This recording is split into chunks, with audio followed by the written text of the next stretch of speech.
बच्चों, क्या हाल चाल है। हम सबको पता है कि पहला चैप्टर बड़ा आसान सा है, लेटर टू गॉड, और ये सबको पता ही है, नो डाउट। तो फिर देखते हैं क्या क्या है इस चैप्टर के अंदर।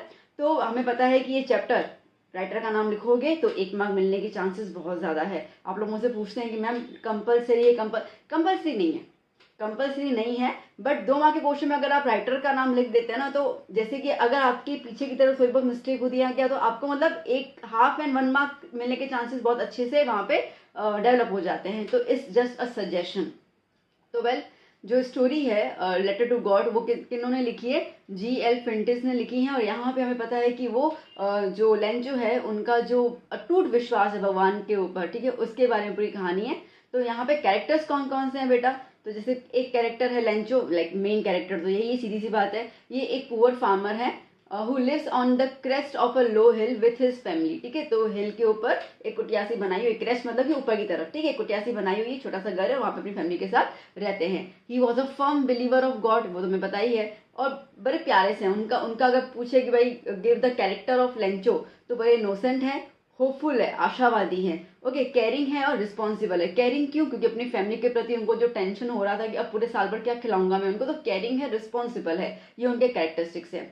फिर दूसरे एक मजेदार इंसान है पोस्ट मास्टर, ठीक है। पोस्ट मास्टर इमोटू से, ठीक है, a fat amiable fellow who help Lencho to retain his faith in the god, ठीक है। हमें पता है कि उन्होंने काफ़ी मदद की, और ताकि उनका लेंचो का विश्वास जो है वो भगवान से ना टूटे, और जिसकी वजह से उन्होंने अपनी सैलरी का कुछ हिस्सा जो है वो लेंचो को दिया as a charity on the behalf of the god. फिर पोस्ट मास्टर के जो एम्प्लॉयज है, तो पोस्ट ऑफिस एम्प्लॉयज, ये थर्ड कैरेक्टर यहाँ पे है। इनका रोल बहुत कम है, but they also give the impact, okay. So people who help Lencho on the post masters call, तो सबने बताया, ठीक। अब सबने बताया ना कि पोस्ट मास्टर ने बुलाया था, सब वो लेंचो के खत को देखकर काफी हंस रहे थे। देन उन्होंने सोचा कि नहीं, उनको उसकी जरूरत है, तो हम उनको मदद कर लेते हैं। फिर भी इन सबको लेंचो ने क्या बोला था? Lencho call them the bunch of crooks. ये वर्ड बहुत यूटिलाइज होता है, ठीक है। कभी आंसर में लिखो ना और ये वाला शब्द लिख के आओगे ना, बंच ऑफ क्रूक्स, तो मतलब ये सब चीजें देखकर, ये सब वोकेबुलरी देखकर आपको धड़ धड़ धड़ मार्क्स मिलते जाएंगे। चलिए, तो अब थोड़ा सा देख लेते हैं ओवरव्यू ऑफ द चैप्टर। देखो आपके सामने है, मैंने चैप्टर को सेक्शंस में डिवाइड करके रखा हुआ है ताकि मेरे बच्चों को तकलीफ ना हो जरा सी भी। ओके, तो शुरू करते हैं। अब क्या है बच्चा इसके अंदर? जैसे कि पहला है लेंचोस होप ऑफ गुड हार्वेस्ट। अब स्टार्टिंग चैप्टर की तो यही होती है, क्योंकि फार्मर है, ठीक है, फार्मर है, तो उस हिसाब से वो, जैसे हमने डिस्कस कर लिया, अपनी फैमिली के साथ रहते हैं। His was the only house in the entire valley, ठीक है, पूरी जगह में उनका अकेले का ही घर था। And his field was full of right corn, ठीक है, पूरी की पूरी जो मकई है ना वो अच्छे से पक चुकी थी। जो जैसे कि खेती नीचे थी, ठीक है, और वो ऊपर की तरफ रह रहे थे, तो बिल्कुल ऊपर से नीचे की तरफ उनकी पूरी खेत जो है वो नजर आता था। And he was ईगरली waiting for a good rain, कि बस अभी बारिश गिर जाए और थोड़ा सा पकना हो जाए मेरा जो क्रॉप है, और फिर उसको हार्वेस्ट करके मैं अच्छा खासा पैसा कमाऊंगा, अपनी फैमिली को अच्छे से मैं पूरे साल भर खिला सकता हूँ, ठीक है। अब क्या हुआ? ये पहला पॉइंट। अब हुआ क्या? Turning of Lencho's hope into despair. अब क्या हुआ? जो उसकी उम्मीद थी वो चकनाचूर हो गई। क्यों? कैसे? अब लेंचो का होप था ना कि स्टार्टिंग में कि भाई ये बारिश का सीजन है तो बारिश आएगी, okay, and basically it started raining at the time of supper ना। तो सपर मतलब क्या होता है बेटा? डिनर। सपर मतलब क्या होता है? डिनर, ठीक है। तो डिनर के टाइम पे बारिश स्टार्ट भी हुई। जब बारिश स्टार्ट हुई तो बड़े खुश खुश हो गए लेंचो जी, अरे यार बस बस अब तो बारिश आ गई, ठीक है। इट इज वो उनके अंदर ना एक होप आ गया कि अब तो मस्त मेरा फील्ड जो है वो ग्रो करेगा। And he was extremely to see that he compared, देखना अब मेजर पॉइंट्स बता रही हूँ मैं, ठीक है। ही कंपेयर्ड रेन ड्रॉप्स, जो बारिश की बूंदे थी, उसको किसका किसका कंपेयर किया? सिल्वर कॉइन्स, ठीक है। फिर उसके अंदर 5 पैसों ऐसे कुछ कॉइन्स का डिस्कशन किया था, आई मीन कंपेरिजन किया था। तो वेल, तो उन्होंने अपनी वाइफ से ये कहा कि ये जो बारिश की बूंदे हैं ना, खाली बूंदे नहीं है, ये सिल्वर कॉइन्स हैं, क्योंकि वहीं से तो उनका पूरा घर चलेगा। But soon his joy turn into despair as the rain change into the hailstones, ठीक है। धीरे धीरे धीरे बारिश तेज होने लगे, तेज होते होते बहुत ज्यादा तेज हो गई और लिटरली बर्फ के गोले गिरने लग गए, जिसकी वजह से पूरी की पूरी जो क्रॉप है, जो पूरी फसल है, वो बेकार हो गई। The field had been covered with the snow, पूरी की पूरी जो पूरी खेत था ना, वो पूरा स्नो के हिसाब से कवर्ड हो गया। ऐसे ऊपर से ऐसे लग रहा था जैसे कि पूरा का पूरा नमक जो है, व्हाइट नमक पूरा का पूरा बिछ गया है। और यहाँ पे लेंचो की जो कहते हैं ना, लेंचो निराश हो गए, ठीक है, वो टेंशन में आ गए। अब क्यों? क्योंकि उनकी फैमिली को खिलाना है उनको। अब क्या हुआ? अब उसके बाद लेंचो ने क्या किया? जितना भी है ना, लेंचो को एक ज्ञान था, ठीक है, एक चीज़ थी कि कुछ भी हो ना, ठीक है, भगवान सब कुछ देखते हैं, ठीक है। तो जैसे अभी आप मेहनत कर रहे हो बेटा, तो आप मेहनत करो, भगवान सबकी मेहनत देखेंगे, और जिसकी जो मेहनत है, जो आपने कर्म करोगे आपको वैसा फल मिलेगा ही मिलेगा। तो घबराने की जरूरत नहीं, बस अपना कर्म करो। तो सिमिलरली यहाँ पे लेंचो को भी कुछ ज्ञान था उस टाइम पे। So the Lencho was a poor farmer, और उसका पूरा का पूरा जो क्रॉप था, पूरी की पूरी फसल तो खराब हो गई, ठीक है। फिर भी आज हम होते हैं ना बेटा, तो हमारे साथ थोड़ा सा भी कुछ घटना घटती है ना नेगेटिव, तो हम दोष नहीं देते, भगवान हमारे साथ ऐसा करते हैं, पता नहीं क्या बिगाड़ा हमने भगवान का, ये वो, हम लिटरली मतलब उनके साथ झगड़ा करते हैं भगवान के साथ, ठीक है। बट ये सब होने के बावजूद भी वो भगवान को दोषी नहीं मान रहे हैं, उनको नहीं कह रहे हैं, फिर भी उनका जो अटूट विश्वास है ना भगवान के ऊपर, वो नहीं गिरा। He found in God his last hope. उल्टा उन्होंने यही सोचा कि बस अब मेरा आखिरी उम्मीद जो है वो गॉड है, वो भगवान है, और इसके लिए उन्होंने भगवान को लेटर लिखा। अब देखो, भगवान को लेटर लिखना, वो हम लोग OMG वाली मूवी थी ना, ठीक है, जहाँ पे परेश रावल जी टू गॉड, तो सब भगवान को लेटर लिख रहे थे, ठीक है। तो इस तरीके से उन्होंने भी लेटर लिख दिया, और उन्होंने भगवान से क्या कहा? He asked God to send him 100 pesos. कितने पैसोस? 100 पैसोस। अच्छा, ऐसे नहीं कि मैं बैठ के खिलाऊंगा। Basically Lencho was a very hard working farmer, ठीक है। इनको एक्चुअली ऑक्स ऑफ एनिमल से कुछ नाम भी उनको दिया हुआ था, मैं भूल गई। ठीक है, तो बेसिकली ऑक्स क्या होता है ना, वो जो पूरी खेत में पूरा हल चलाते हैं, वो बहुत ज़्यादा हार्ड वर्किंग होता है वो एनिमल, ठीक है। तो उनसे इनको कंपैरिजन किया गया। तो ये उन्होंने 100 पैसों कोई आराम की जिंदगी बिताएंगे नहीं बोला था, उल्टा उन्होंने इसके लिए बोला that he can so his field again, ठीक है। फिर से मैं अपनी फसल उगाऊंगा और अपनी फैमिली को सपोर्ट करूंगा जब तक, ठीक है, नया क्रॉप जो है वो हार्वेस्ट कर पाऊँ। तो इस उम्मीद में उन्होंने गॉड को लेटर लिखा कि अगर आप मुझे मदद नहीं करोगे तो मेरी फैमिली जो है वो हंगर, भूख के मारे मर जाएगी। अब ये लेटर देने गए पोस्ट ऑफिस में, है ना। अब क्या हुआ? तो यहाँ पे पोस्ट मास्टर का रिएक्शन आता है, ठीक है। तो जब लेंचो का लेटर पूरा रीड किया गया, so the post master laughed but soon he realise, ठीक है, पहले तो हंसी आई, सबको हंसी आती है ना कि क्या बेवकूफ इंसान, भगवान को कौन खत लिखता है। बट जब अब पोस्ट मास्टर थोड़े से विजडम थे उनके अंदर, तो उन्होंने सोचा कि इतना ज्यादा विश्वास भगवान के अंदर, और इनका जो विश्वास है वो टूटना नहीं चाहिए, जिसकी वजह से ही help Lencho with the help of his post office employees, जहां पे उन्होंने अपनी सैलरी में से कुछ पैसे इकट्ठे किए और टोटल उनके पास बने 70 पैसोस, ओके। एंड वो एनवेलप में डाल दिया, और उन्होंने जब नेक्स्ट संडे को आए थे लेंचो, तो उन्होंने थमा दिया कि ये रहा आपका, ठीक है। अब इसके जब लेंचो ने जब वो लेटर खोला ना, तो उसको बड़ा गुस्सा आया, ठीक है। क्यों? Lencho become angry when he saw 70 pesos in the envelope, क्योंकि उन्होंने भगवान से डिमांड की थी 100 पैसोस की, ओके। पैसोस जैसे हम लोग रुपीज कहते हैं ना बेटा, वैसे वहां पे पैसोस चलता है, ठीक है। तो pesos is the name of the currency, मैं एंड में आके बता रही हूँ आपको, ओके, 100 पैसोस। बट अब सोचो, ठीक है, उन्होंने ये नहीं सोचा कि भगवान ने ऐसा क्यों किया, मैंने तो 100 मांगते, उन्होंने 70 भेजे। उल्टा उनको ये था कि भगवान ने सारे भेजे होंगे, ये लोग चोर हैं, उन्होंने मेरे पैसे लूट लिए, okay. So he did not believe that God could do so and send less money, so he decided to write letter again for the rest of the money. अब यहाँ पर उन्होंने रिक्वेस्ट किया गॉड से, do not send the rest of the money through the letter, ठीक है, letter के through मत भेजना, क्योंकि पोस्ट ऑफिस एम्प्लॉइज है ना, they are the bunch of crooks, ठीक है, and who might have stolen, ठीक है, जिन्होंने मेरे पैसे जो है वो चुरा लिए हैं। तो सोचो, लोगों पे भरोसा नहीं है, बट वो जो भगवान जिनको उन्होंने देखा नहीं है, उन पे अटूट विश्वास के भगवान कभी भी गलती नहीं कर सकते, इन लोगों ने मेरे पैसे चुराए हुए हैं, ठीक है बच्चा। तो यहाँ पे आप देख सकते हैं कि मैंने आपको पूरा टॉपिक वाइज दिया है। तो अगर आपसे क्वेश्चन पूछा जाता है एग्जाम के अंदर, what was the post master reaction after reading the Lencho's letter, आपके पास सिंपल आंसर आ गया, क्या बोलते हो, ठीक है। आपके पास अगर ऐसा है question, okay, why did Lencho get angry after receiving the money, answer आपके सामने आ गया, ठीक है। तो मैंने इसके लिए आपको ऐसे लंबा पैराग्राफ नहीं दिया, मैंने आपको सेक्शन वाइज दिया ताकि मेरे बच्चों को तकलीफ ना हो। तो यहाँ पे चैप्टर होता है खत्म। चलते हैं नेक्स्ट चैप्टर की तरफ फटाफट। अगर आपको देखना है तो 1.5x पे वीडियो देख लेना, जल्दी से खत्म भी हो जाएगा, टाइम भी ना वेस्ट हो, ओके। वैसे मैं आपका टाइम वेस्ट तो नहीं कर रही हूँ, बट बहुत कीमती, एक मिनट काफी कीमती है हमारा। तो अब चैप्टर 2 की बात करते हैं, Nelson Mandela long walk to freedom. ये बड़ा इंपॉर्टेंट चैप्टर है, ठीक है। एक क्वेश्चन तो आएगा ही आएगा इसमें से, तो प्लीज अच्छे से करके जाना, बहुत इंपॉर्टेंट चैप्टर है। Nelson Mandela long walk to freedom, ये एक एक्चुअली ऑटोबायोग्राफी है नेल्सन मंडेला जी की, और उन्होंने खुद ने ही लिखा है। तो अब कैरेक्टर कौन कौन से है इसके अंदर, तो मेन कैरेक्टर यहाँ पे आपको मिलेंगे नेल्सन मंडेला, मेन तो वही है। फिर जैनानी उनकी डॉटर, ओके, थाबो मबेकी, वो है फर्स्ट डेप्यूटी प्रेसिडेंट, और मिस्टर डेक्लर्क, ओके, ये है सेकंड डेप्यूटी। तो ये कैरेक्टर्स हैं। थोड़ा सा मैं रीड कर लेती हूँ उसके बारे में तो आपको आइडिया आ जाए बच्चा। ओके, तो basically Nelson Mandela was the first black president of south Africa, first black president of south Africa, जिन्होंने अपने हक के लिए, ठीक है, अपने हक के लिए लड़ाई लड़ी, अपने अपने उनके उनके जो समुदाय था, ठीक है, ब्लैक पीपल का, उनके लिए उन्होंने किया। और सीधी सी बात है, आप कभी फ्रीडम की लड़ाई लड़ोगे ना तो बहुत मशक्कत करनी पड़ती है। वो फ्रीडम के लिए न जाने कितनी बार आपकी फ्रीडम छीनी जाती है और न जाने कितने दर्द से आपको गुजरना पड़ता है। तो सेम जैसे हम लोग हमारे भगत सिंह और इन सब की कहानियाँ सुनते हैं, same with the Nelson Mandela also.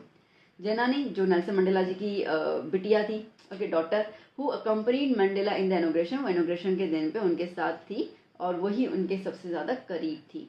फिर आते हैं थेबो मबेकी, जो फर्स्ट डेप्यूटी याद करना, फर्स्ट डेप्यूटी प्रेसिडेंट थे साउथ अफ्रीका के और वो भी मंडेला के काफ़ी करीब थे। फिर मिस्टर डेक्लर्क, ये सेकंड डेप्यूटी प्रेसिडेंट थे साउथ अफ्रीका के।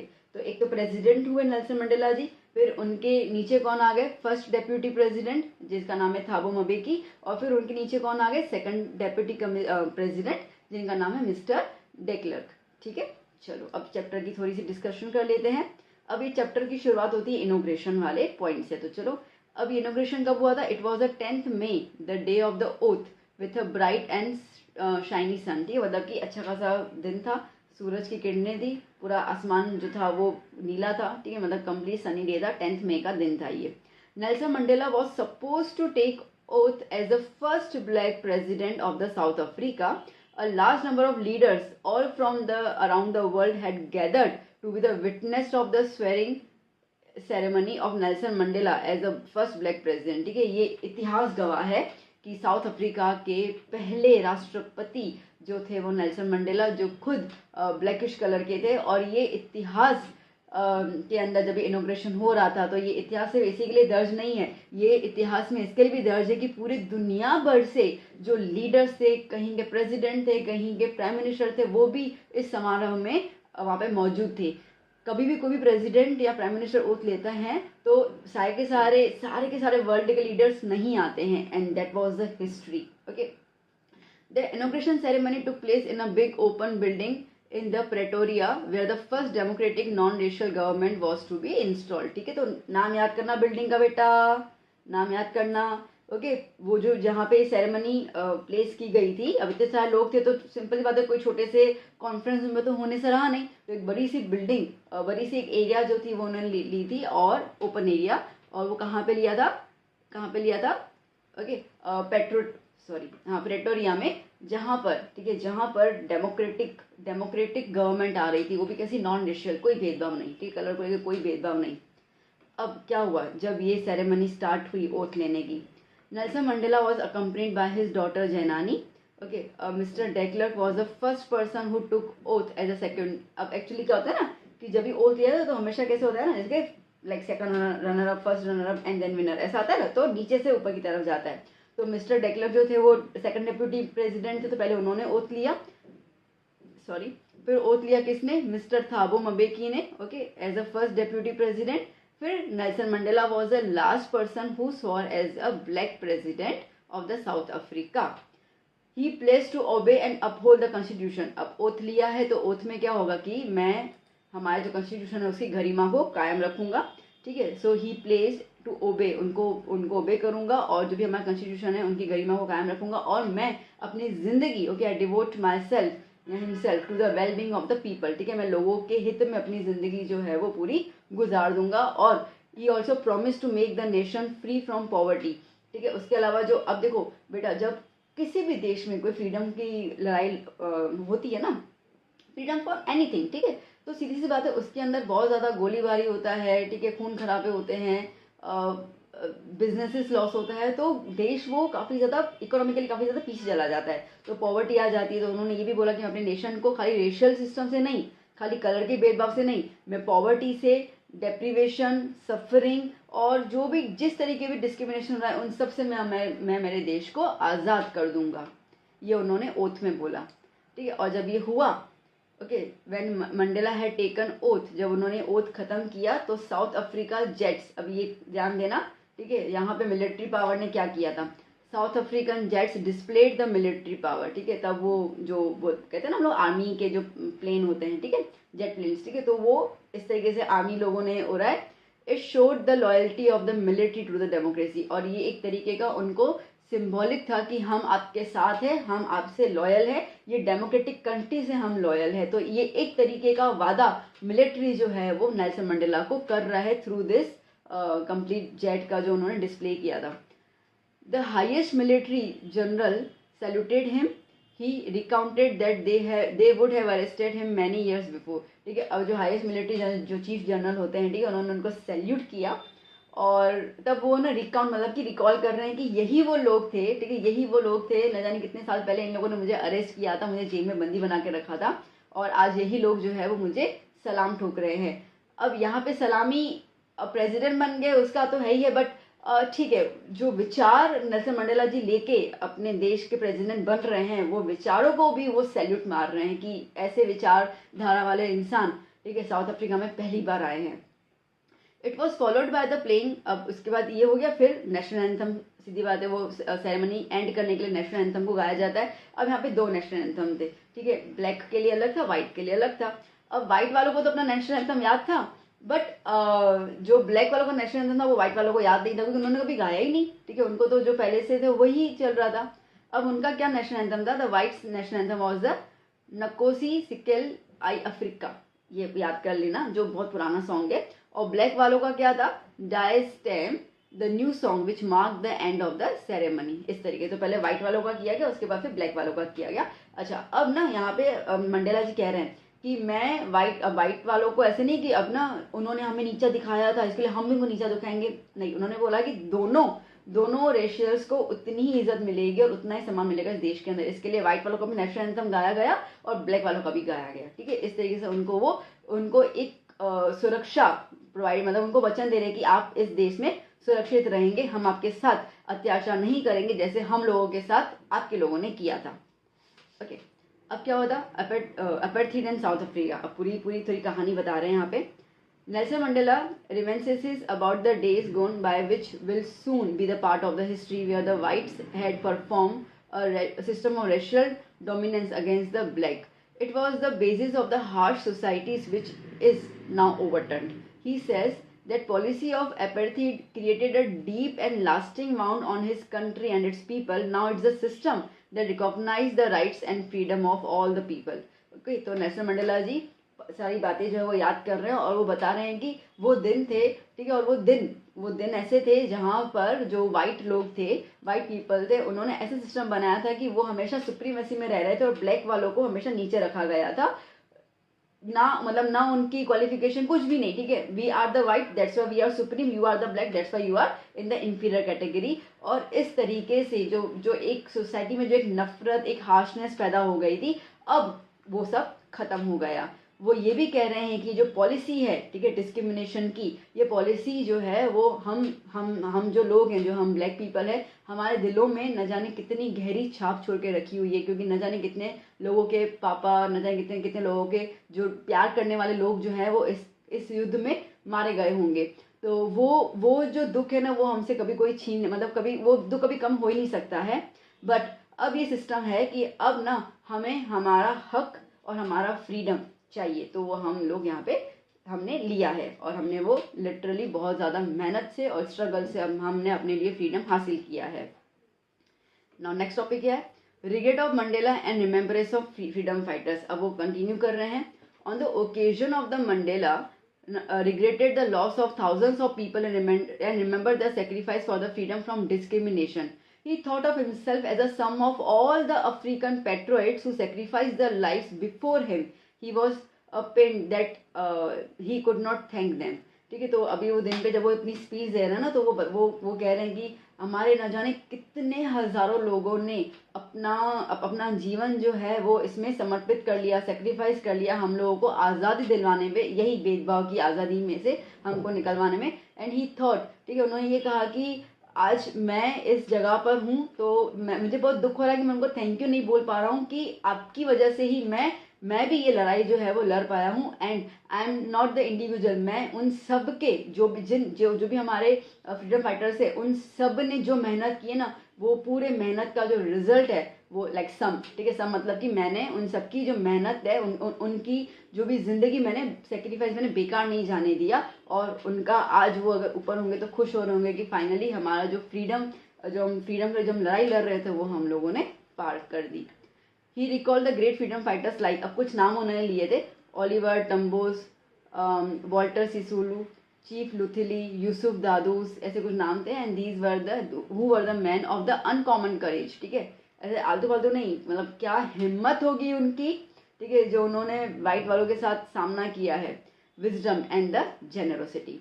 He said that the country is rich in minerals but it's great wealth is the people. कोई भी कंट्री है ना पैसे वाली हो सकती है, ठीक है, क्योंकि उसमें मिनरल्स होंगे, बट कंट्री वही वेल्दी होती है जिसके पास बहुत अच्छे लोग होते हैं, ठीक है, जिस देश में बहुत अच्छे लोग होते हैं ना, वो देश जो है वो हमेशा तरक्की करता है। तरक्की करना मतलब वेल्दी, पैसा होना, पैसा इज अ डिफरेंट थिंग और wealth is a different thing, ठीक है।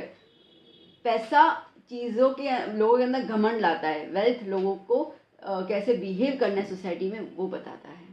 ओके, सो आगे कंटिन्यू करते हैं।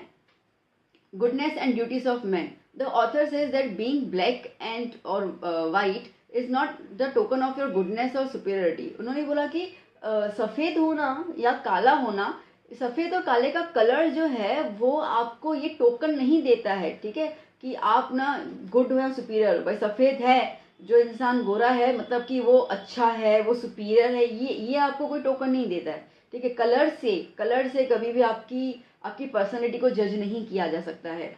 No one is born hating other, people should love one another which comes without force as it's natural and that is the essential goodness. अब ये वही कह रहे हैं कि कोई भी इंसान जब पैदा होता है तो उसके मन में कभी नफरत होती ही नहीं है। आज जब बच्चों आप देख लो आपके आसपास जो भी छोटे छोटे बच्चे होंगे ना, ठीक है, 1 साल के 2 साल के, वो किसके साथ भी खेलेंगे, उनको नहीं फर्क पड़ता है कि वो दूसरा वाला जो बच्चा है वो काला है, गोरा है, मोटा है, पतला है, जो भी है वो खेल लेते हैं, ठीक है। ये सब चीज़ें जो है वो हम धीरे धीरे जब बड़े होते हैं तो हमारे अंदर वो चीज़ें डाली जाती है, वो नफरत डाला जाता है। कोई भी बच्चा जो है, कोई भी इंसान जो है वो हमेशा प्यार से, ठीक है, प्यार करना सीखता है, और प्यार, love is the natural feeling. आप कभी भी किसी को प्यार करना नहीं सिखा सकते, पर आप किसी को भी नफरत करना जरूर सिखा सकते हो, ठीक है। तो ये वही कह रहे हैं। A man has to perform duties to his family, community, country which he didn't see in his country before he pushed himself to fight for the blacks, ठीक है। एक आदमी जब पैदा होता है तो उसके लिए क्या क्या ड्यूटीज है, उसकी ड्यूटी, उसका जो फर्ज रहता है वो अपनी फैमिली की तरफ, अपनी कम्युनिटी की तरफ, अपने देश की तरफ। पर जब हमारे ऊपर अत्याचार हो रहा था तब ये सब मैंने कभी देखा ही नहीं था, और यही चीज़ प्राप्त करने के लिए हमने और हमारे लोगों ने लड़ाई लड़ी, एंड फ्रीडम के लिए, कि हमारा भी इक्वल अधिकार है जैसे वाइट पीपल्स का है। A black man was punished if he tried to live like a human being and forced to live apart from his own people, so he was not allowed to perform his duties to his family. हमारे साथ इतना अत्याचार होता था कि हम लोगों को एक इंसान की तरह भी जिंदगी जीने के लिए नहीं दिया जाता था। अगर हम हमारे परिवार की कदर करते हैं, उनकी देखभाल करते हैं, तो हमें हमारे परिवार से दूर किया जाता था कि नहीं, तुम अपने परिवार के लिए तुम्हारा कोई फर्ज बनता ही नहीं, मतलब उनका परिवार के लिए भी वो कुछ भी नहीं कर पाते थे। इस तरीके से उनके ऊपर जो था वो लिटरली अत्याचार किया जाता था। तो अब फ्रीडम है क्या? मंडेला जी ने लास्ट की स्पीच में फ्रीडम को क्या एक्सप्लेन किया है? तो as a kid Mandela had different meaning, ठीक है। अब वो कह रहे कि फ्रीडम का मायना मेरे लिए धीरे धीरे बदलता गया कि as okay for being free as he wanted to run. अब बेसिकली जब वो बच्चे थे, ठीक है, तो बच्चे के लिए आज आपको मैं फ्रीडम की बात बोलूँ, आप क्या बोलोगे? पूरा दिन मोबाइल चलाने दो, ठीक है, रात को घूमने दो, ये मतलब हमारे लिए फ्रीडम वो हो जाएगा। मम्मी पापा टॉन्ट मारते कि मोबाइल साइड में रखो, ये कर लो, वो तो हमको लगता है कि क्या बंदिश है यार, लगता है ना, ठीक है। तो फ्रीडम हर एक के लिए, आज मेरे लिए फ्रीडम कुछ अलग होगी, आपके लिए अलग होगी, हमारे दादा दादी के लिए फ्रीडम कुछ अलग होगी, ठीक है। तो एज के हिसाब से फ्रीडम बदलती जाती है। तो कह रहा है कि जब मैं बच्चा था ना, तो मेरे लिए फ्रीडम क्या था कि मैं बस खेत में जाऊं, घूमूं, ठीक है, दौड़ लगाऊं और रात को बस बाहर ऐसे घूमता रहूं। As he grew older he wanted the freedom of the livelihood for himself and his family. जब वो बड़े हुए तो उनके लिए फ्रीडम था कि बस मुझे इतना काम करने दो, इतने पैसे कमाने दो कि मैं अपने घर वालों का ध्यान रख पाऊं। But soon he realised that such freedom was an illusion. फिर को लगा कि ये तो एक सेल्फिश तरीका है, या ये तो भ्रम है, ठीक है, ये एक इल्यूजन है। अगर मैं फ्रीडम की बात करूंगा, so he realize that his brothers and sisters who looked like him are not free, ठीक है, जो इसकी तरह दिखते हैं वो ब्रदर सिस्टर की, उनके घर वाले भाई बहन नहीं, यहाँ पे ब्रदर सिस्टर का मतलब है कि उनकी पूरी कम्युनिटी, ठीक है। तो वो जो मेरी तरह दिखते हैं उनको तो कोई फ्रीडम है ही नहीं, वो यहाँ नहीं जा सकते, वो नहीं, मतलब जो भी उस टाइम पे जो प्रॉब्लम चल रही थी, जो उन्होंने आगे डिस्कस भी किया, जिसकी वजह से उन्होंने African national Congress ANC join किया। ये जो भूख थी ना, ठीक है, ये जो तरफ थी फ्रीडम पाने की, ये they become great for the freedom of his people. ये धीरे धीरे इतनी बढ़ती गई कि अब उनका जिंदगी का एक ही उद्देश्य रहेगा कि बस मुझे मेरे लोगों के लिए आज़ादी लेके ही मरना है, लेके दम लेना है। He desired that everyone should be given the right to live his life, ठीक है, उनका यही था कि भगवान ने पैदा किया, जब भगवान कोई डिस्क्रिमिनेशन नहीं करते हैं तो आप हमसे क्यों, किस चीज़ का डिस्क्रिमिनेशन कर रहे हैं? हमारा अधिकार, ये हमारा अधिकार है, हम पैदा हुए कि हम हमारी जिंदगी इज्जत से जी सकते हैं, रेस्पेक्ट से जी सकते हैं। He wanted the oppressor and oppressed to be liberated। इनका ये भी नहीं है कि भाई आप अत्याचारी, आप हम पे अत्याचार कर रहे हो, उनका ये था कि दोनों के दोनों मुक्त हो जाने चाहिए। जो अत्याचार कर रहा है ना वो भी, क्यों? क्योंकि आज देखो, आज अगर मम्मी आपको डांटती हैं समझो, ठीक है, तो मम्मी तो उसके पहले तो उनका भी खून उबलता है ना, वो पूरा गुस्से में आ जाए, तो आपको समझो कि 20 मिनट उन्होंने नोटिस किया क्या कर रहा है क्या कर रहा है, तो पहले गुस्सा आएगा, देख कैसे कर रहा है, बैठा हुआ है, कल एग्जाम है, कुछ कर नहीं रहा।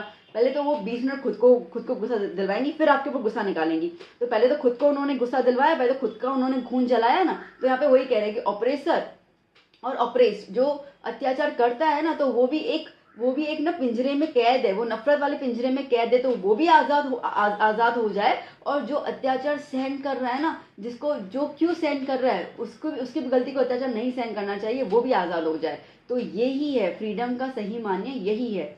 As no one is free if, ठीक है, कोई भी अगर किसी का फ्रीडम छीनता है ना, तो कोई वो इंसान भी फ्री नहीं होता है। जैसे मैंने कहा ना, वो एक इनविजिबल पिंजरे में कैद होता है, वो नफरत वाले पिंजरे में कैद होता है। और ऐसी सब feelings can bring to freedom for everyone, ठीक है। तो यही सब फीलिंग्स जब हट जाएंगी, दैट इज अ फ्रीडम, ठीक है, यही फ्रीडम है।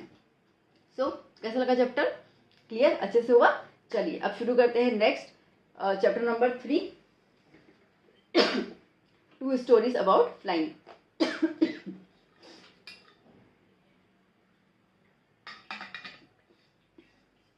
ओके, सो नाउ अब हमें पता है कि यहाँ पे 2 स्टोरीज हैं फ्लाइंग की। तो पहले बात करते हैं पहली स्टोरी की, स्टोरी 1, जहाँ पे हिज फर्स्ट फ्लाइट, जहाँ पे सीगल है, okay, family of seagulls and the young seagull. Family of seagull में 6 मेंबर्स हैं उसके अंदर, और जो यंग सीगल है मेन कैरेक्टर है, ओके, जिनको उड़ना नहीं आता है या जिनको उड़ने से डर लगता है, तो ये मेन कैरेक्टर्स आ जाते हैं। अब ये स्टोरी किसने लिखी थी? लियाम ओ फ्लेहर्टी। अब ये स्टोरी क्या है? पहले काफ़ी मज़ेदार स्टोरी हम सबने रीड भी की है, ठीक है। ये स्टोरी जो है पूरी की पूरी सीगल की फैमिली के ऊपर है, जहाँ पे there was a young child in the family, जो डरने से जो है वो काफ़ी ज़्यादा घबरा रहा है। ट्राई किया उस बेचारे ने, बट वो उड़ नहीं पा रहा है। तो यहाँ पे जो स्टोरी है वो हाईलाइट कर रही है कि फैमिली कितनी ज़्यादा इंपॉर्टेंट होती है, फ्रेंड्स कितने ज़्यादा इंपॉर्टेंट होते हैं एक की ज़िंदगी में। और यहाँ पे वो मैसेज भी दे रहा है, एक ये था, दूसरा मैसेज ये है कि अगर आप खुद पे विश्वास करो ना, तो आप कुछ भी कर सकते हो, आप अपनी लाइफ के किसी भी मुश्किल पड़ाव से पार हो सकते हो। तो देखते हैं ये कहानी किस तरीके से हमें मैसेज दे रही है। सो बेटा, जैसे कि the seagull family consist of 6 seagulls, ठीक है। अब मदर, फादर, उनके 3 लड़के और एक लड़की, ठीक है, ये हो गया। All of them except the youngest son, ठीक है, सबके सब एक्सपर्ट थे उड़ने में, खाली उनका छोटा सा मुन्ना सा प्यारा सा बेटा जो है ना, वो नहीं उड़ पा रहा था। Okay, his parents have tried several times to teach him how to fly, but he is scared to do that and does not want to try anymore. Okay, तो उनके फादर, उनके मदर ने बहुत बहुत कोशिश की, ट्रेनिंग दी, बट फिर भी उस बच्चे का डर जो है वो निकल ही नहीं रहा है उड़ने का। And he relies on the food that his parents bring back. अब वो किसके ऊपर निर्भर है? रिलाइज मतलब निर्भर है, तो वो जो उसके पेरेंट्स खाना ला रहे हैं ना, वो उसके ऊपर निर्भर है कि ठीक है वो लेके आ रहे हैं, मैं खा लेता हूँ, बात खत्म। तो इसके लिए वो ज़्यादा वो अपना डर जो है वो निकाल भी नहीं रहा है। अब क्या हुआ, जो यंगेस्ट सन है is afraid of flying as he thinks that if he flies his wings would not support him and may would fall down, ठीक है। तो उनको वही, मैं जब उड़ूंगा तो मेरे विंग्स मुझे सपोर्ट नहीं करेंगे, मैं नीचे गिर जाऊंगा। और नीचे थी नदी, ठीक है, नदी में गिरूंगा तो मैं बह जाऊंगा। तो even his parents have rebuked him, उन्होंने बहुत सारा उसको उत्साया, रिबुक मतलब उत्साया, ठीक है, बहुत उत्साया, यहाँ तक उनको उसको डराया भी। Okay, they even threatened him, डराया भी कि अगर तुम नहीं फ्लाई करोगे तो तुम भूख के मारे मर जाओगे, ठीक है। But he does not try, फिर भी वो ट्राई करने की कोशिश नहीं कर रहा कि नहीं मैं डूब के मर जाऊंगा। अब इसमें क्या हुआ, पेरेंट्स भी थक गए, बोला अब ना एक लास्ट अटेम्प्ट तो करना पड़ेगा, देखते हैं क्या होता है। So after so many failed attempts his parents leave him alone on the rock without food, बोला बैठा रहे तो अब हम जा रहे हैं, ठीक है, तो उसको छोड़ के चले गए। They even taunt him for his cowardness, ठीक है। अब उत्साहने के लिए तो वो बोलेंगे ही ना क्या डरपोक है, ये है वो है, तो उसको टॉन्ट मारते ही रहते थे, भाई भाई भी मार रहे थे, बहन भी मार रही थी। The young Seeger looks at his brother and sister, अब वो उनको देख रहा है वहां से कि किस तरीके से मजे से वो डाइव कर रहे हैं, ठीक है, स्विमिंग कर रहे हैं, मछलियां पकड़ रहे हैं, खुद ही खा रहे हैं, मछली पकड़ खुद ही खा रहे हैं। एंड नो वन कम, सब ये कर रहे हैं, वो देख रहा है, सब उसको देख भी रहे हैं, बट कोई भी उसके नजदीक नहीं जा रहा है, कोई भी उसको खाना देने के लिए कोई जा ही नहीं रहा है। अब धीरे धीरे टाइम पूरा पास हुआ। As a time passes the young seagull could not tolerate, भूख लग रही है उसको, ठीक है, भूख लग रही है, तो जब भूख लगती है ना तो भूख जब तो अंदर अपनी बॉडी भी गरम गरम हो जाती है, ऐसे निकलता है ना पेट में ठीक है। तो जो यंग सीगल है वो टॉलरेट ही नहीं कर पाया, इतनी ज़्यादा भूख लग गई, उसके ना हीट जो है वो जनरेट हो रही थी, तो धीरे धीरे धीरे वो लेज मतलब किनारी, ठीक है, वहाँ पे वो धीरे धीरे पहुंचा and pretends to fall asleep but nobody takes notice of him, ठीक है। अब ऐसे कोशिश कर रहा है कि वो सो गया है, अब भूखे मारे किसको नींद आती है, तो कोशिश मतलब वो एक्चुअली दिखा रहा है कि मेरे को भी परवाह नहीं है, मैं भी सो गया हूँ, पर किसी ने उस पर ध्यान ही नहीं दिया। ओके, उसके जो भाई बहन थे उन्होंने तो मस्त मजे से ब्रेकफास्ट वेकफास्ट कर लिया, ठीक है। पापा जो हैं ही seems busy pretending the piling the feathers on his back, वो क्लीन करते हैं ना खुद को ऐसे। मदर जो है मम्मी है, माँ है, तो उसका ध्यान तो चला गया, ठीक है, तो उन्होंने देखा and tries to tempt him. अब ना उसकी मम्मी भी ऐसा ना वो धीरे धीरे फिश में से एक एक पीस जो वो निकाल रही है उसको देख रही है। ओके, इसे कि उसको ललचा रही है, देख तेरा खाना यहाँ पर है। Tries to tempt him with the pieces of fish, her begging and crying does not affect him. Okay, यहाँ पे थोड़ा सा ओके यहाँ पे मिस्टेक होगी, her begging and crying does not effect him. Okay, अब यहाँ पे हिज बेगिंग, एक्चुअली यहाँ पे हिज आना चाहिए, वो सीगल के ना, तो कितना भी बैग कर रहा है कि मेरे को खाना दे दो, ठीक है, रो रहा है, बट फिर भी ठीक है, बट फिर भी उनकी मम्मी को उसका कोई असर नहीं हो रहा है। Now young seagull dives for food, the young seagull was very hungry, he was surprise enough at his mother, वो मैं अपनी मम्मी को इतना बोल रहा हूँ, मेरी मम्मी इतनी निर्दयी को देख ही नहीं रही है, ठीक है। तो mother's ignorance of his pitiful condition वो देख के सरप्राइज हो गया। तो he dives for food, he begins to fall down with a scream as soon has he dives, ठीक है। अब बस ये था कि हमको खाना चाहिए, तो खाने के लिए अब वो तरफ आई खाने के लिए। So the young seagull begins to fall in the sea, he is afraid of drawing, sorry drawing नहीं मतलब ड्रॉनिंग, डूबना, ठीक है,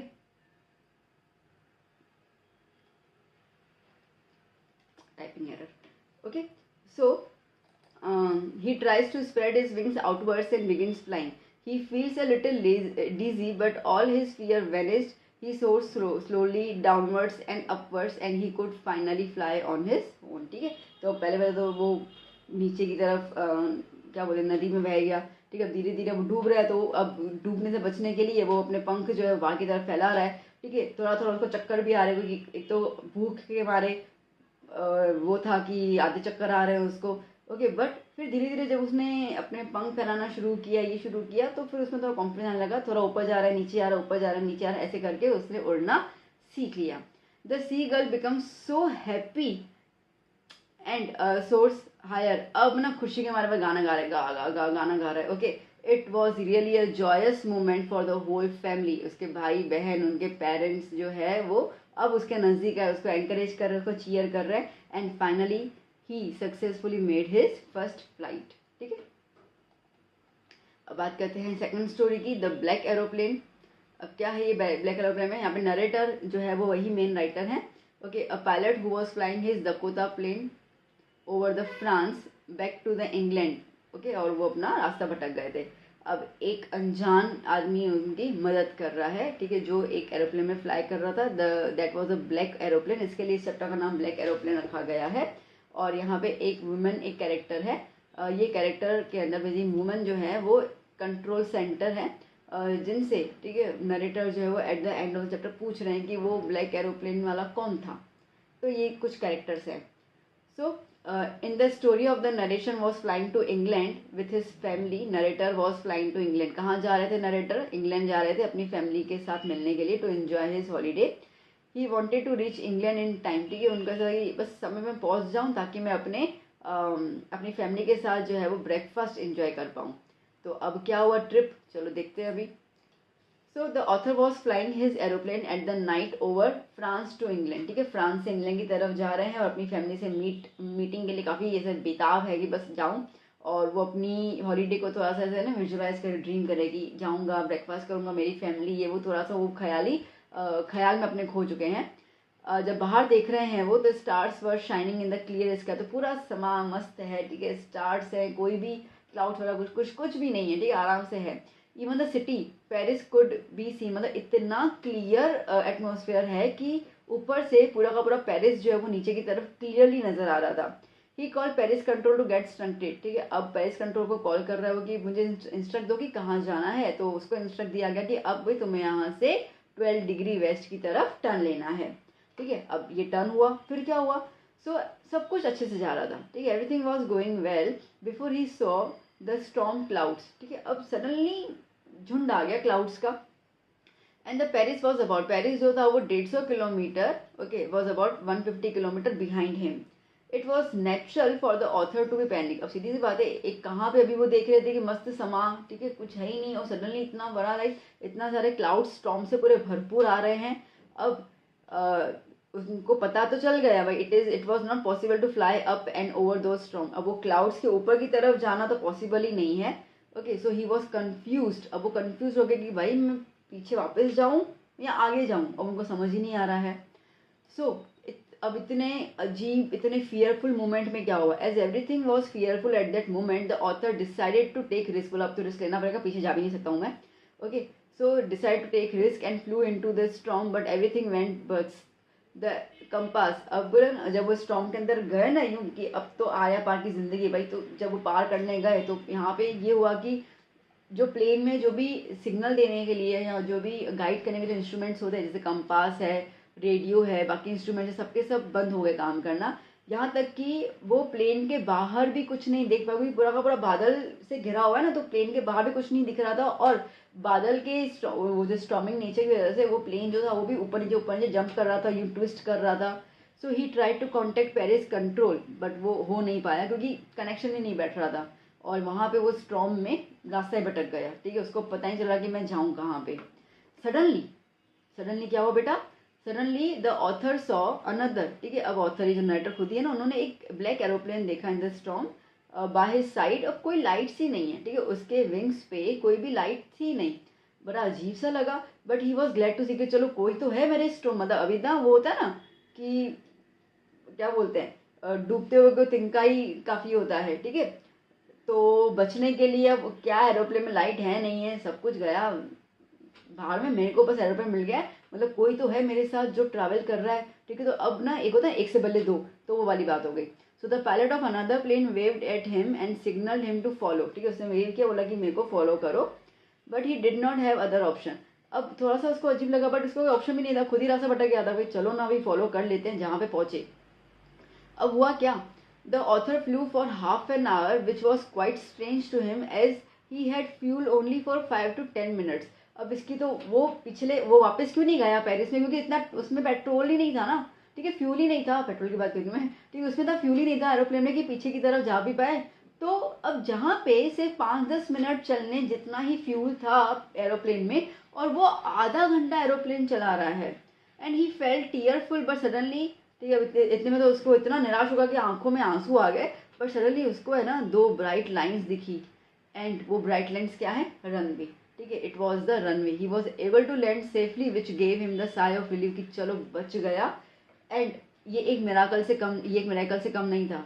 ठीक है, उसके लिए सीधी सी बात है, जहाँ पे उसको कुछ समझ नहीं आ रहा था. अब ये सब तो ठीक है, बट सरप्राइज क्या था इसके अंदर. The author came out from his plane to thank the pilot of the black aeroplane, but he was shock कि वहाँ पे कोई था ही नहीं.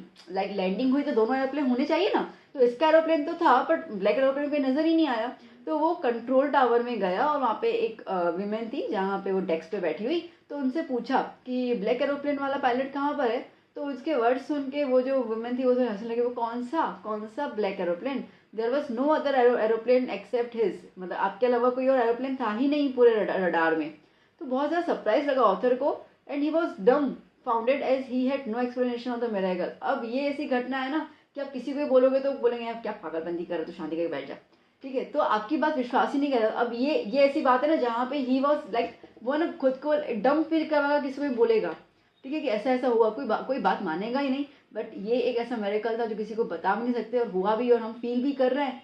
ना वो ब्लैक एरोप्लेन दिमाग से जा रहा है, ना वो पायलट दिमाग से जा रहा है, और मिल भी नहीं रहे हैं, कुदरत का करिश्मा, ठीक है। अब बात करते हैं नेक्स्ट चैप्टर की, diary, okay, from the diary of Anne Frank. चलें, ओके। अब एनी फ्रैंक जो है कैरेक्टर्स की बात करें, 13 ईयर ओल्ड जूइश गर्ल हैं, ठीक है, जो अपनी डायरी लिख रही हैं while she is heading in the Amsterdam from the Nazis during the world war 2, ठीक है, वर्ल्ड वॉर 2 के दौरान जो जूइश लोग थे उनको तो मारा जा रहा था ना बाद हिटलर नाजीज के पीपल के थ्रू, ठीक है, तो वो छुप के बैठे हुए थे एम्स्टरडम में। फिर बात करें हम लोग मार्गोट फ्रैंक जो है वो एनी की सिस्टर हैं, जो उनसे 3 साल बड़ी हैं, ओके। ऑटो फ्रैंक एनी के फादर हैं, जो खुद जूइश बिजनेसमैन है, जिन्होंने जर्मनी छोड़ दिया because of the Hitler, and hoping to find refugee, okay, और कहीं पे भी उनको पनाह मिल जाए फ्लोलैंड में, वो फाइंड कर रहे थे। मिसेस फ्रैंक एनी की mummy, okay, she is the source of many conflicts with any during the 2 years that the family spends, ठीक है। अब बेसिकली मम्मी थोड़ा सा चिक तो करते ही हैं, ओके, तो कहीं ना कहीं एनी के साथ जो 2 साल जो वो छुप के रहे थे ना, तो मम्मी थोड़ा ये नहीं करना वो नहीं करना, ये वो थोड़ा चल रहा था, तो वो थोड़ा सा मम्मी के साथ अनबन रहती थी। मिस्टर वान धान जूइश बिजनेस, और साथ में एसोसिएट थे मिस्टर फ्रैंक के, उनके फादर के। मिस्टर कीजिंग जो टीचर थे एनी के, and who punishes Anne as he gets annoyed by her talkative nature. तो ये कुछ कैरेक्टर्स हैं इसके अंदर। तो चलो देख लेते हैं चैप्टर के ओवरव्यू क्या है। अब any Franks first entry in the diary, ठीक है, पहले बार उन्होंने क्या लिखा, तो Anne Frank was a 30 year old girl, ठीक है, जिसको उनके फादर ने डायरी गिफ्ट की थी। So she decided to write in her diary which she consider to be the best friend in the loneliness, क्योंकि एक तो देखो वैसे भी छुप के जी रहे हैं, तो कहीं पे कोई दोस्ती तो वैसे भी नहीं होने वाले किसी के साथ भी। तो एनी ने उसको अपना बेस्ट फ्रेंड मान लिया और उसका नाम रख दिया Kitty. She began writing in June, ठीक है, जून 1942 में उन्होंने लिखना शुरू किया था। In her first entry, she expressed her desire to confide everything to a diary as she had not been able to do so to anyone else, ठीक है। तो पहले उसने यही लिखा था डायरी के अंदर कि मैं अपनी सारी की सारी जो सीक्रेट्स है, जो फीलिंग्स है, वो मैं सब इस डायरी में लिखूंगी, वो भी सारी फीलिंग जो शायद मैं कभी किसी के साथ शेयर नहीं कर पाती हूँ। शी फेल्ट दैट, ठीक है, उनका यही था कि paper had more patience than the people. जो लोग होते हैं ना वो आपकी बात इतनी ज़्यादा अच्छे से सुनते नहीं है, ठीक है, 2-5 मिनट सुनेंगे फिर बोर हो जाएंगे, क्योंकि वो उनकी कहानी है ही नहीं, ठीक है, वो उनकी ज़िंदगी के साथ कनेक्टेड है नहीं, तो वो आपकी बातों को नहीं सुनेंगे। बट पेपर में आप जितना लिखना चाहो, जो पेपर को बोलना चाहो, वो आपकी बातें सुनता है। तो paper has more patience than the people. Secondly she thought that nobody would be interested. दूसरा ये था कि मैं इतनी छोटी सी लड़की हूँ, मेरी डायरी पढ़ने में किसको इंटरेस्ट रहेगा, ठीक है, तो इसके लिए वो कुछ भी उसके अंदर लिख सकती है, कोई टेंशन नहीं है ना। अब स्टार्ट कर रही है वो अपनी बचपन की बातें लिखना। क्या लिख रही है उसके अंदर, Anne called her father as the most adorable person. बड़ा प्यार था उनको अपने फादर से। ही वॉज 36 जब उन्होंने उनकी मदर से शादी की थी, हु वॉज जस्ट 25। तो उनकी मम्मी की एज 25 थी, उनके फादर की एज 36 थी। She has an older sister Margot, ठीक है, उसकी बड़ी बहन थी मार्गोट जो 3 साल बड़ी थी। She had about 30 people around her, उसके आसपास 30 लोग जितने थे, बट कोई भी उसका ट्रू फ्रेंड नहीं था ना, जिसके साथ बैठ के गॉसिपिंग कर लेना, चुगली कर ले, ऐसा कुछ नहीं, कोई नहीं था। वो फ्रैंकफर्ट में रहते थे, कुछ टाइम पे वहाँ पे रहे थे, but as they were Jewish, तो उनको वहाँ से माइग्रेट के हॉलैंड, मैंने आगे शायद पोलैंड लीड किया ना, सॉरी, ठीक है, हॉलैंड आना पड़ गया था for the refugee. So her mother stayed with her grandmother but went to Holland to her father, ठीक है, एक्चुअली उनकी मम्मी जो थी वो उनकी ग्रैंड मदर के साथ रह रही थी, बट फिर उनको हॉलैंड उनके फादर के पास जाना पड़ गया ना। अब वहाँ पर okay, she was sent to the Montessori nursery school, वहाँ पे उनको भेजा गया, and she stayed until there she was 6। वहाँ पे वो 6 साल तक रही थी, मतलब 6 साल की थी तब तक रही थी। At her farewell she and her head mistress, जो प्रिंसिपल होते हैं, मिसिस कुपरस, उनके आंखों में भी आंसू थे जब वो वहाँ से निकल रही थी। अब बात कर रहे हैं उनकी दादी माँ की। In the summer 1941 her grandmother fell ill, she had to be operated upon, but she died, ठीक है, बेसिकली 1942 में उनकी डेथ हो गई। It gave Anne a shock and she did not write her diary in that period, ठीक है, वो इतना शॉक में थी कि ज़्यादा उसके बारे में डायरी में लिखा नहीं था, but after that she wrote again as she thought of a grandmother's love, ठीक है, फिर भी उन्होंने खाली इतना लिखा कि मुझे मेरी दादी की बहुत याद आती है, मम्मी थोड़ा वो डांटती रहती थी तो इसको ज़्यादा पसंद नहीं करती थी, तो मुझे मेरी दादी का प्यार, लव, अफेक्शन बहुत याद आता है, वो पूरा वो डायरी में लिखती हैं। अब उसका क्या लिख रही है, एनी वॉज नॉट गुड। अब ना अपने थोड़ी स्कूल की लाइफ के मैं बता रहा है, वो बता रही है कि मैं जो है ना मैथ्स में काफ़ी अच्छी नहीं थी, so she and her friends are always worried about it, but she was sure that she would go to the next class. But ठीक है ना, आप लोग बोलते हो ना ठीक है पास तो हो ही जाएंगे ना, तो इसका वही था, ठीक है पास तो हो ही जाऊंगी, मैं नेक्स्ट टाइम चली जाऊंगी, बोले पसंद नहीं है, थोड़ा वो तो लिख के आ जाऊंगी, पास हो जाऊंगी, ऐसे करके। She always consider teachers to be the most unpredictable creature. उनको टीचर ऐसा लगता है कि क्या है, कब जब मन करता है तो हंस लेते हैं, कब मन करता है डांट लेते हैं, कब मन करता है तो छुट्टी दे देते, खिलाना लेके चलते हैं, मतलब teachers are the most unpredictable creature on the earth. So she told her friends, ठीक है, जिसकी वजह से उन्होंने बोला कि पास हो जाएंगे, टेंशन ले ही मत, ठीक है, टीचर्स भाई ये बहुत स्ट्रिक्ट टीचर, ये तो फेल ही कर देगा, उस पर उन्होंने बोला कि लेट्स हैव होप, हम निकल जाएंगे दूसरे क्लास के अंदर। नाउ मैथ्स में अच्छी नहीं थी, but she was a good student, okay, so Anne was a good student and had a good relationship with all the teachers except mister Keesing, okay, who taught her maths. देखो जब उसको maths subject ही नहीं पसंद है तो teacher कहाँ से पसंद होगा, पसंद ही नहीं हुआ, तो उनके साथ ज़्यादा उनकी बनती नहीं थी। ही ऑलवेज अनॉयड, वो हमेशा वो, अब मैथ्स के टीचर ऑलरेडी बहुत ज़्यादा ऐसे स्ट्रिक्ट होते हैं, ठीक है, तो अब ऐसे स्ट्रिक्ट टीचर होते हैं तो क्लास में कोई बातें करे तो पसंद भी नहीं आता है, तो इसके लिए मिस्टर कीजिंग को उसकी बातें जो हैं वो टॉक्केट से बहुत ज़्यादा गुस्सा दे जाता था, तो वो हमेशा उसको एक्स्ट्रा होमवर्क ही देते थे as a punishment. He asked her to write and on a chatterbox, पहली बात वो लिखा था कि इस पे तुम ऐसे लिख के आओ। He also put a slip on her bag to remind her about it, ठीक है, इसके लिए उन्होंने एक स्लिप भी रखा कि ये रहा तुम्हारा पनिशमेंट, ठीक है, याद से घर से लिख के आना। And he was not able to understand what she could write in the essay, ठीक है, उसको समझ ही नहीं आया कि लिखना क्या है, so she started writing to consider it the necessity, ठीक है, तो अब ना चैटर बॉक्स ज़रूरी है, ठीक है, तो वो ज़रूरी है, ज़रूरियत के हिसाब से उसने पूरा का पूरा ऐसे लिखा। She wrote 3 pages, she defined it as a feature of the student, कि हम बच्चे हैं, ये तो हमारा जैसे हमारा जन्म सिद्ध अधिकार है बात करना, तो okay, and also mention that she inherited this from her mother, okay, जो हमेशा बात करती, तो इसके लिए मेरे अंदर तो मेरी मम्मी से ही आया है, तो मैं तो बात करूंगी करूंगी, ठीक है, तो वो एक तरीके का नेसेसिटी बता रही है कि भाई मैं तो करने वाली हूँ बात, ठीक है, ऐसे करके। सो अब फिर से उसको पनिशमेंट दी गई। Mister Keesing read Anne's essay in front of the class and loud it, ठीक है, हंसने लगे पेट भर फुला फुला के, and he gave her another essay as a punishment an incorrigible chatter box, और दूसरा quack quack quack quack said mistress chatter box, ऐसे करके उसको 2 और ऐसे दिए गए।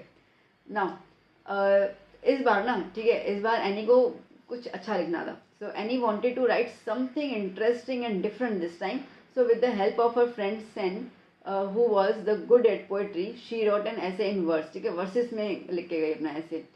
बेसिकली इट वॉज, अब वो क्या लिख रही हैं, it was about 3 duckling going deaf because their father duck beat them as they quack way too much, ठीक है, अब वो बता रही कि 3 डकलिंग है, ठीक है, अब ना उनके पापा ने उसको बहुत ज़्यादा पीटा पीटा पीटा, तो वो बहरी हो गई, ठीक है, बहरी हो गई क्योंकि वो बहुत ज़्यादा बातें कर क्वैक क्वैक मतलब बातें कर रही थी, इसके लिए। अब mister Keesing took the joke in the right way and didn't bother any for talking after that incident. अब उसके बाद उनको लगा कि क्या पता वो पता नहीं इसने मेरे को टॉन्ट मार दी, ठीक है, तो इस तरीके से वो इंसिडेंट के बाद मिस्टर कीजिंग ने उसको कुछ नहीं दिया, ना ही कभी वो एक्स्ट्रा होमवर्क भी दिया उसके बाद, ठीक है, तो that is all about the Anne Frank, okay.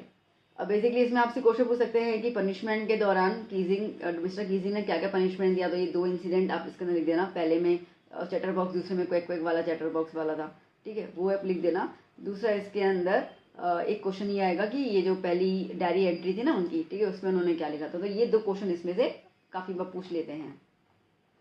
चलिए नेक्स्ट, अब बात करते हैं glimpses of India. Glimpses of India बेटा ये एक्चुअली 3 सेक्शन में डिवाइड है, ठीक है, एक तो बेकर फ्रॉम गोवा जो लिखा है लूसियो रोड्रिग्स ने, कुर्ग जो लोकेश अब्रोल ने लिखा है, एंड टी फ्रॉम आसाम जो अरूप कुमार दत्ता ने लिखा है, ठीक है। ना पार्ट 1 कर लेते हैं हम लोग, बेकर फ्रॉम गोवा क्या है इसके अंदर बेटा। So this is a pen portrait of the traditional Goan village baker, ठीक है। अब बेसिकली पूरा पोर्ट्रेट है कि गोवा का जो बेकर था वो क्या था, किस तरीके से था, और अभी भी गोवा के लोगों को उसकी बड़ी याद आती है, उनको याद था, ठीक है। Bread banana, like bread making started from the Portuguese. Bread बनाने की जो कला है वो पोर्टुगीज के टाइम से स्टार्ट हो गई थी। वैसे हमारे इंडिया में तो अगर देखो ना तो चपाटी बनती थी, ब्रेड जैसा तो कुछ पहले था ही नहीं। So they were the lovers of the, क्योंकि वो ब्रेड बाहर कंट्री से था ना, बाहर को पता है ब्रेड ज़्यादा कंज्यूम की जाती है, तो इसके लिए वो जब यहाँ पर रहने आए थे तो उन्होंने इस तरीके से ब्रेड बनाने की शुरुआत कर ली थी। अब ब्रेड बनाना एक आर्ट था, ओके, जिसके अंदर बिल्कुल सही परफेक्शन चाहिए था। क्या मिक्स करना है, कैसे मोल्ड करना है, कैसे बेक करना है, ये अलग अलग स्पेशलाइजेशन थे उस टाइम के ज़माने में। The loaves were baked in time tested furnaces. ये प्रोफेशन जो है वो बेकर्स के जो डिसेंडेंट्स होते हैं, मतलब कि उनके जो आगे वंशज जो और आते हैं, ठीक है, वो इसको कंटिन्यू करते हैं। तो चलो अब देखते हैं क्या है यहाँ पे ऑथर क्या बता रहे हैं।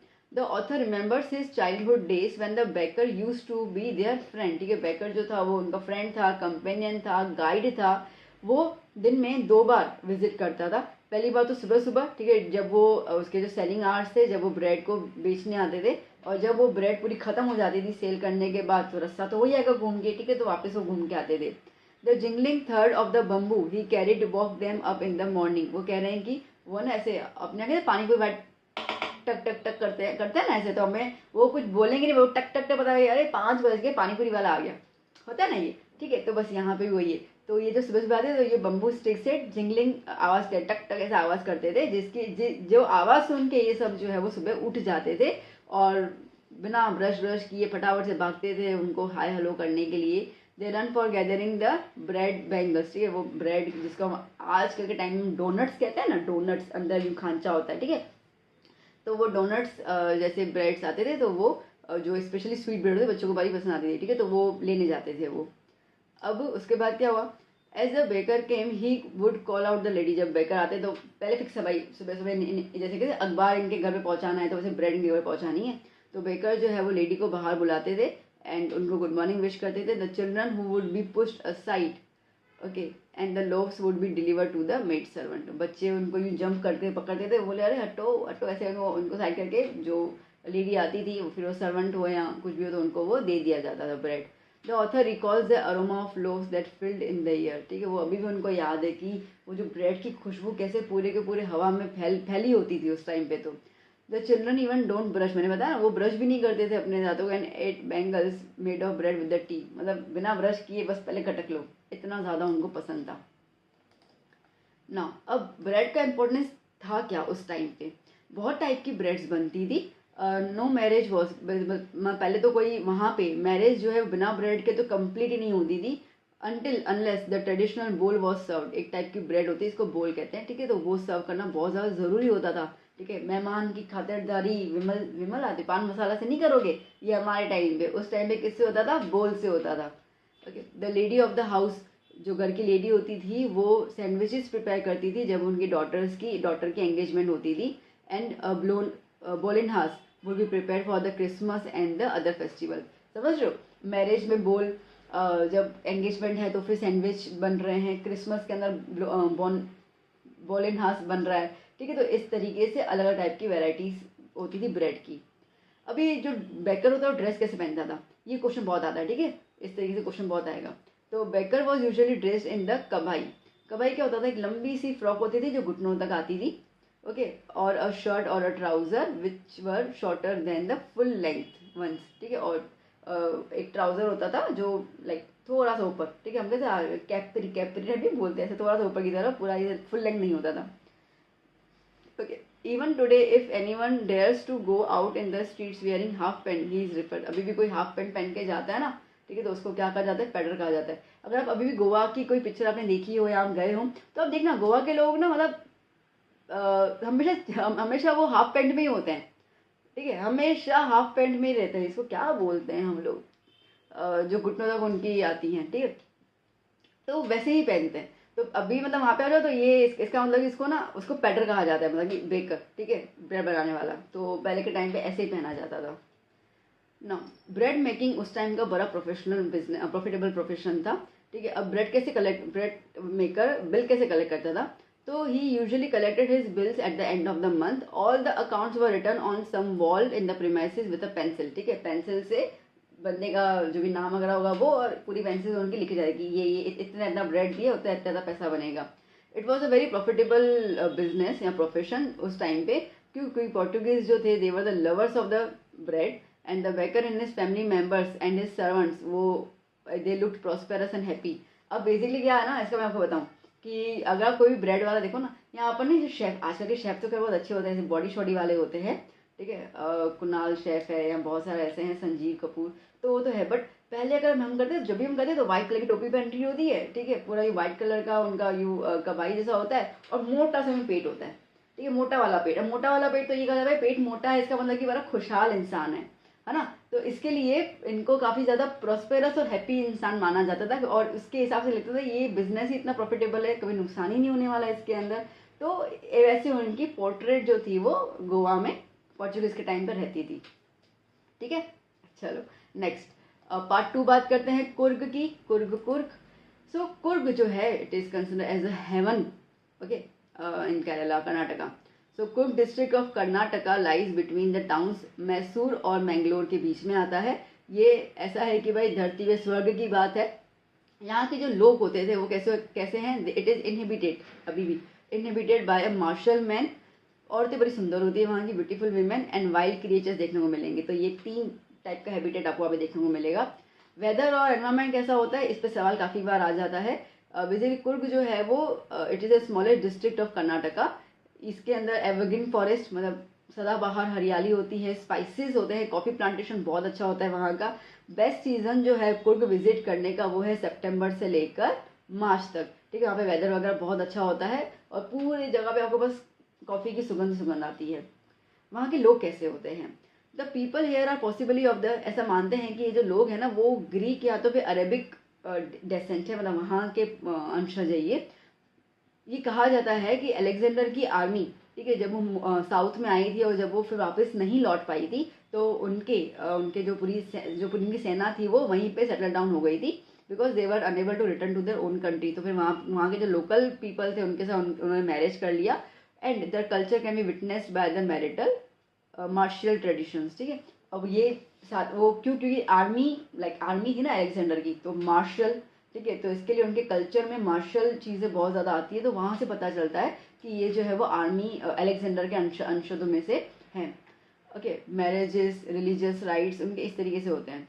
द कोदाउस मतलब कोदाउस कौन, जो कुर्ग के रहने वाले लोग हैं, वो क्या करते, वो लंबा सा ब्लैक कोट पहनते थे with the embroidery waste belt. ठीक है, कमर पे एक बेल्ट पहनते थे, एम्ब्रॉयडरी किया हुआ, जिसको क्या बोलते थे, कुपिया. ये कुपिया जो है, ये वर्ड कोफिया से काफ़ी मिलता जुलता है. ये अरब के लोग पहनते हैं.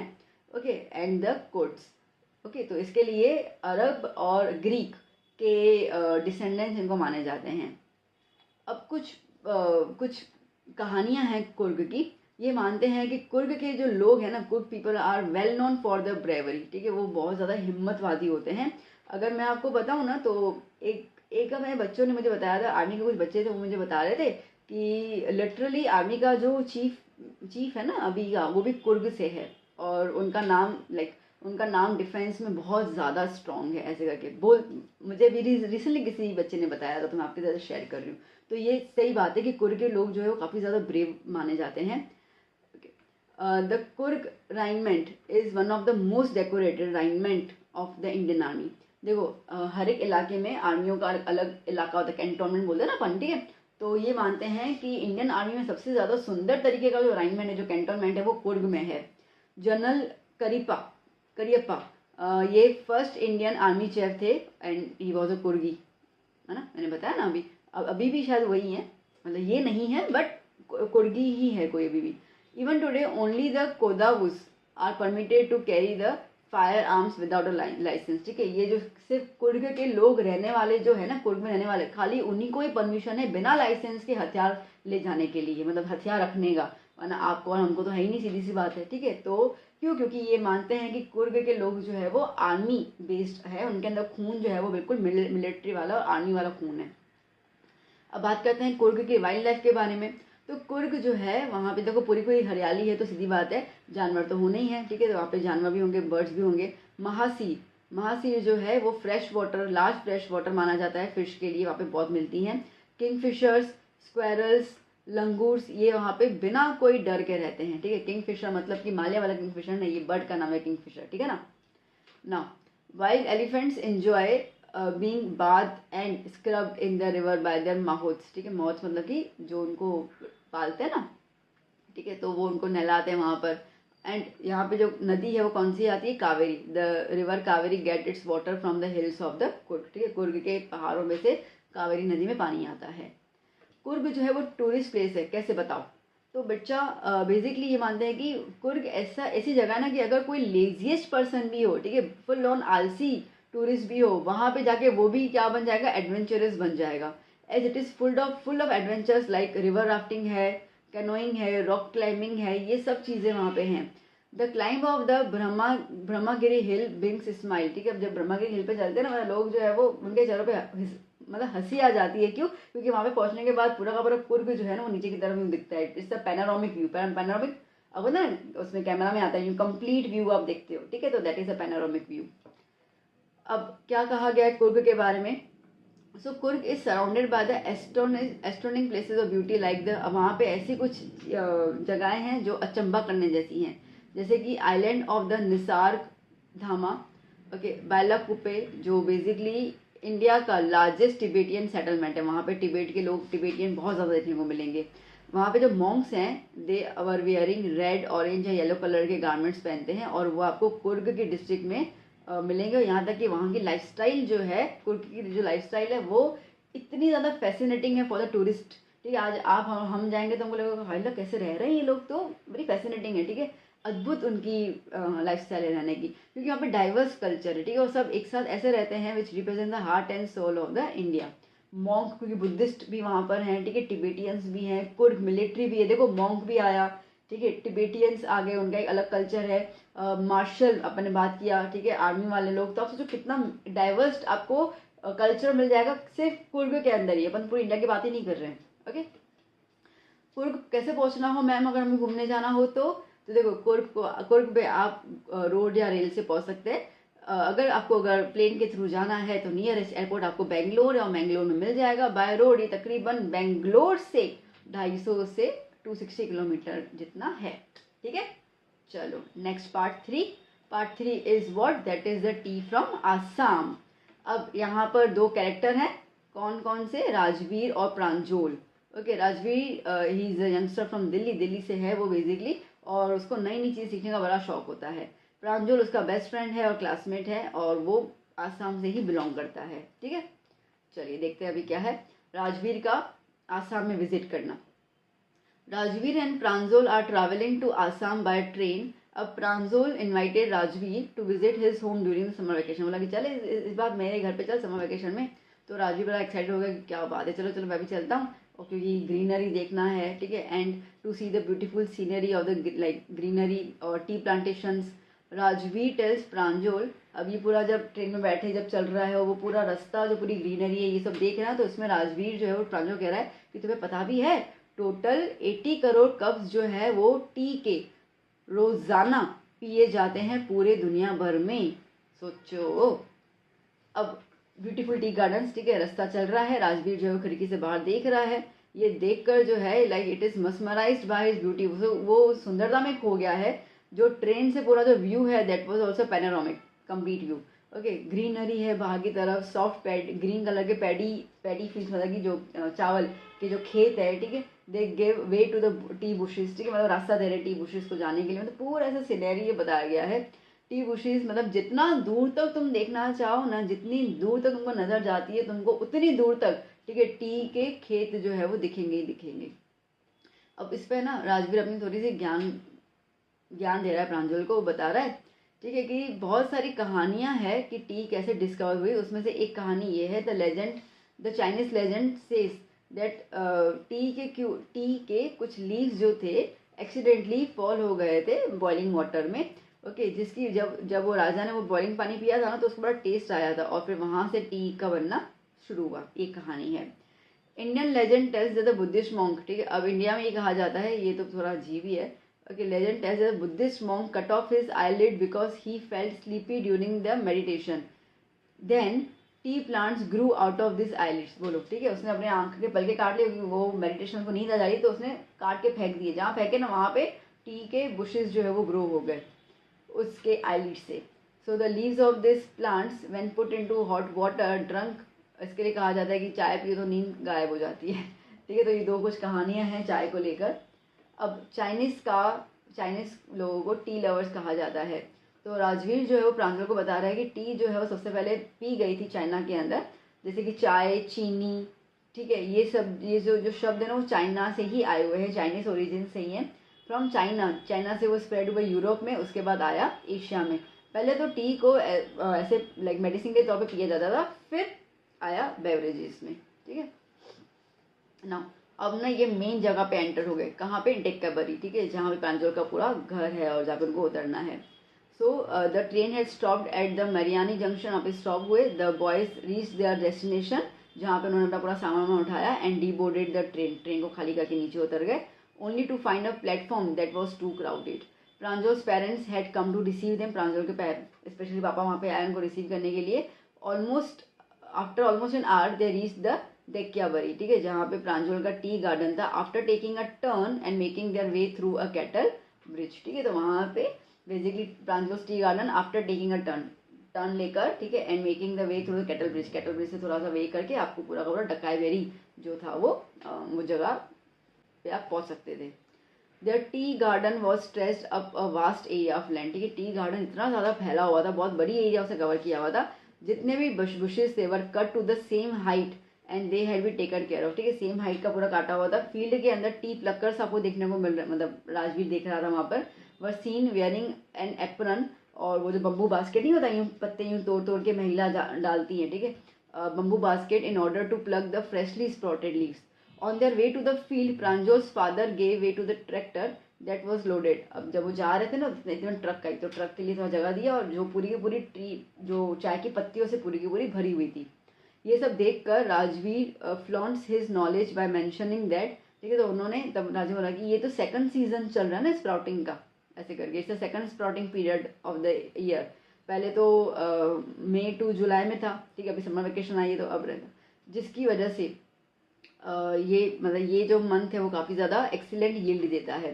तो ये सुनकर ना प्रांजल के पापा बड़े इंप्रेस हो गए, क्या बात है, बड़ा नॉलेज है तुम्हें तो. And he seems to have done a lot. उन्होंने बोला मुझे लग रहा है कि तुम यहाँ पे आने से पहले काफ़ी ज़्यादा रिसर्च करके आए हो. Pranjal who was excited about learning more about the amazing beverage showed his attention for the same. अब प्रांजल को भी धीरे धीरे ये सब चीज़ एक्साइटमेंट करने लगी. पहले तो क्या वो यहीं पे पला भरा था, इसलिए उसके सब नॉर्मल था. बट जब वो बातें चल रही थी ना राजवीर के, ये से बता रहा है ये वो, पापा इम्प्रेस हुए, तो फिर प्रांजल का भी इसके अंदर इंटरेस्ट आने लगा कि हाँ नहीं, मैं यहाँ पे पला भरा था, बट इतना तो नॉलेज नहीं जितना राजवीर को नॉलेज है. ठीक है, तो that is all about the chapter.